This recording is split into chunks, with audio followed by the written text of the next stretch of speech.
দুটা জিনিসই ভাবি যে আল্লাহর কাছে পরিচিত হব কি দ্বারা, মূল্যায়ন পাবো কি দ্বারা, মূল্যায়িত হব কি দ্বারা, আল্লাহ আমাকে চিনবে কিভাবে? মানুষ হিসাবে কি আমাকে চিনবে? আমি মানুষ হিসাবে জন্ম নিলাম, আল্লাহ আমাকে চিনা ফেললো? যদি এটাই হইতো তাহলে আল্লাহ মানুষকে জানোয়ার কেন বলবেন? উলাইকা কাল আনআম, আল্লাহ মানুষকে কেন জানোয়ার বলবেন?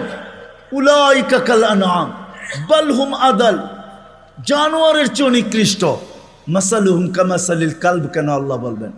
যে এদের দৃষ্টান্ত কুকুরের ন্যায়। যে মানুষকে কুদরতি হাত দিয়া বানাইলেন, সমগ্র সৃষ্টিকে যার অধীন করলেন, ফেরেশতা পর্যন্ত আমাদের অধীন। যদি অধীন না হইতো তাহলে ওলামা এই কথা কোত্থেকে বলে যে সূরা হাশরের মাগরিবের পরে 3 আয়াত পড়তে দেরি 70,000 ফেরেশতা ফজর পর্যন্ত তোমার জন্য কাঁদতে দেরি করে না। সত্য তো? হ্যাঁ সত্য। ফজরের পরে আবার 70,000। কোনো বিমারিকে, অসুস্থ ব্যক্তিকে সোয়াবের নিয়তে দেখতে যাইতে দেরি 70,000 ফেরেশতা পরের দিন ওই সময় পর্যন্ত দোয়া করতে দেরি করে না। ফেরেশতা পর্যন্ত আমাদের অধীন। মসজিদে যতক্ষণ বসা থাকে তা এক ফেরেশতা ডাইনে বৈশা চোখের পানি জড়াইতে থাকে, আল্লাহুম্মা গফিরলা, আল্লাহ আরে মাফ করে দেন না। আল্লাহ বলে তোরা তো আইলো গেল কি, আপনার ঘরেই তো বের হইছে। আমাকে জিজ্ঞাসা করেন কেন তোর দিলে এত ব্যথা কেন? আপনার ঘরেই তো বয়ে রয়েছে। বন্দা তো আপনারই, সৃষ্টির সেরা তো আপনিই বানাইছেন। ও যদিও না কান্দে তো আমি ওর পক্ষ হয়ে একটু কাঁদতেছি, অসুবিধা কি? আরেকজন বলে আল্লাহুম্মা আরহাম আলাইহি, আল্লাহর উপরে দয়া করেন না।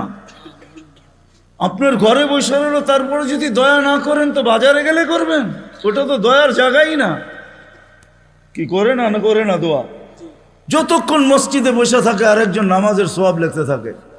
আল্লাহ বলে ঘুমায় তো রইল, তুই নামাজের সোয়াব লেখোস না কেন? ঘুমাইলো তো আপনার বাড়িতেই ঘুমাইছে, আর কোথায় ঘুমাইছে? সোয়াব লিখবো না তো লিখবো না কেন?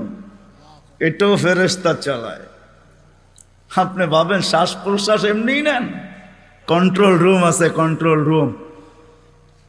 হ্যাঁ, হাবায়েক ফি আখবারিল মালায়েক কিতাবে আছে, জালালউদ্দিন সুয়ুতি রহমতুল্লাহ আলাইহি লেখা। যখন শ্বাস নেই তো ফেরেশতা বলে আল্লাহ আমসিকা ওয়াতরুক, বন্ধ করে দিব না খোলা রাখবো? আল্লাহ 1,60,000 বার মেসেজ থ্রো করে, অটো উতরুক আলী আবদি আজাল, খোলা রাখ, সীমা রেখা দেওয়া আছে। যেদিন সীমা রেখা আসবে ওই